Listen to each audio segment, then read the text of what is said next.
नमस्कार शेतकरी बांधवांनो, या ठिकाणी पाठीमागे तुम्ही जे शेवंती पीक पाहताय त्या शेवंती पिकामध्ये आपण कोबी आंतरपीक केलं होतं. कोबी गेलाय तर कोबी गेल्यानंतर आपण जे राहिलेली पानं असतील किंवा झालेला खराब कांदा असेल तर आपण या ठिकाणी मध्ये टाकून दिलाय. म्हणजे चांगल्या पद्धतीमध्ये जे कुजलेलं खत तयार होणार आहे आपल्याला या ठिकाणी बघायला मिळणार आहे किंवा शेतीसाठी तयार होणार आहे.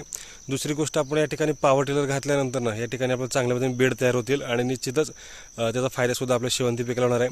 तर महत्त्वाचा विषय आहे की निश्चितच आता या ठिकाणी सेटिंगची अवस्था आहे, फ्लावरिंगची अवस्था आहे किंवा फुटवे झाली पाहिजे. तर या ठिकाणी आपल्याला 1448 पुन्हा एकदा या ठिकाणी आपल्याला ड्रिपच्या ॲप्लिकेशनमधून द्यायचं आहे. त्याचबरोबर फवारणीच्या माध्यमातून या ठिकाणी 05234 किंवा 04247 या ठिकाणी स्प्रेच्या माध्यमातून घ्यायचं आहे. त्याचबरोबर या ठिकाणी आपण चमत्कार असेल किंवा लिओसेन या ठिकाणी 2 ते 3 ml प्रति लिटर या ठिकाणी स्प्रेच्या माध्यमातून घेणार आहे. म्हणजे थोडीशी वाढ पण थांबली पाहिजे, फुटवे खालून पण निघाले पाहिजे आणि मातीची भर गेल्यानंतर अजून सुद्धा चांगल्या पद्धतीने या ठिकाणी फुटवे निघणार आहे. त्यामुळं जी ग्रोथ आहे, वाढ आहे, फुटवे निघण्यासाठी आपल्याला ही महत्त्वाची फवारणी ही आपल्याला करून घ्यायची. निश्चितच आवडली असेल व्हिडिओला लाईक करा, शेअर करा आणि आपल्या शेतकरी बांधवांना पाठवा. धन्यवाद.